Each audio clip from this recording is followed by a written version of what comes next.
تم جانتے ہو بچوں، ہمارے پیارے نبی کریم صلی اللہ علیہ وآلہ وسلم کے بڑے نواسے کا نام حضرت امام حسن رضی اللہ تعالیٰ عنہ تھا۔ حضرت امام حسن رضی اللہ تعالیٰ عنہ حضرت علی کرم اللہ وجہہ کے صاحبزادے تھے۔ بڑے نیک دل اور رحم دل انسان تھے، کسی کو بھی تکلیف میں نہیں دیکھ سکتے تھے۔ کئی بار ایسا ہوا کہ آپ نے اپنا کھانا دوسروں کے حوالے کر دیا اور خود بھوکے رہے، پھر یہ ظاہر بھی نہ کیا کہ آپ بھوکے ہیں۔ ایک دفعہ کا ذکر ہے کہ آپ کسی کام سے ایک ایسی جگہ جا رہے تھے جو شہر سے کافی دور تھی۔ یکایک آپ کی نظر ایک حبشی لڑکے پر پڑی۔ حبشی لڑکا روٹی کھا رہا تھا، اس کے پاس ایک کتا بھی کھڑا تھا۔ لڑکا روٹی کا ایک ٹکڑا توڑ کر اپنے منہ میں ڈالتا تھا اور جب دوسرا ٹکڑا توڑتا تو اپنے منہ میں ڈالنے کی بجائے کتے کے منہ میں ڈال دیتا۔ کتا یہ ٹکڑا کھا لیتا۔ حضرت امام حسن رضی اللہ تعالیٰ عنہ نے سوچا کہ اگر لڑکا اسی طرح کتے کو ٹکڑے کھلاتا رہا تو آدھی روٹی اس کے حصے میں آئے گی اور آدھی کتا کھا جائے گا، اس طرح وہ خود بھوکا رہے گا۔ یہ سوچ کر وہ آگے بڑھے اور لڑکے سے بولے، اے میرے اچھے بھائی، یہ تم کیا کر رہے ہو؟ لڑکا بولا، جی روٹی کھا رہا ہوں۔ مگر اپنے ساتھ کتے کو کیوں کھلا رہے ہو؟ حضرت امام حسن رضی اللہ تعالیٰ عنہ نے پوچھا۔ جی اس لیے کھلا رہا ہوں کہ یہ بھوکا ہے۔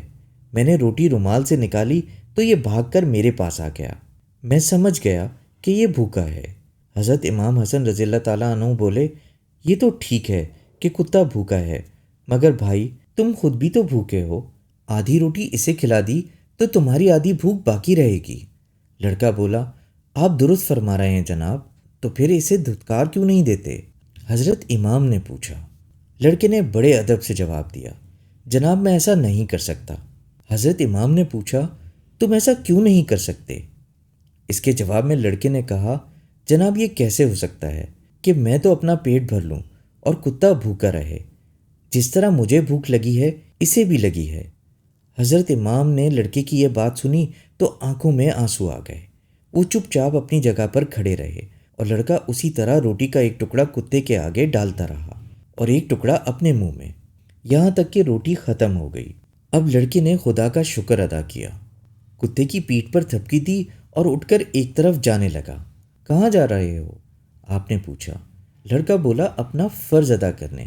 میں اس باغ کا رکھوالا ہوں، میرا کام اس باغ کی رکھوالی کرنا ہے۔ چونکہ روٹی کھانی تھی اس لیے ذرا دیر کے لیے بیٹھ گیا تھا۔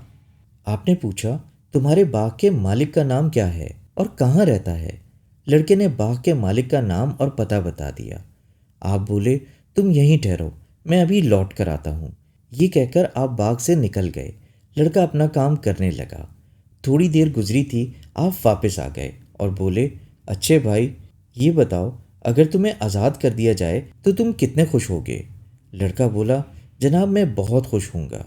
آپ نے کہا، اچھا یہ بتاؤ، اگر تم کو یہ بتا دیا جائے کہ جس باغ کی تم رکھوالی کرتے ہو وہ آج سے تمہارا ہے تو تمہیں کتنی خوشی ہوگی؟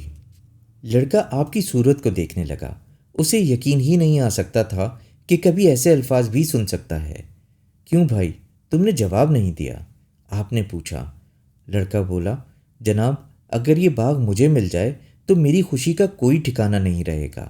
آپ نے کہا، تو میرے نیک بھائی، اللہ کی تجھ پر رحمت ہو، آج سے تم آزاد بھی ہو اور اس باغ کے مالک بھی۔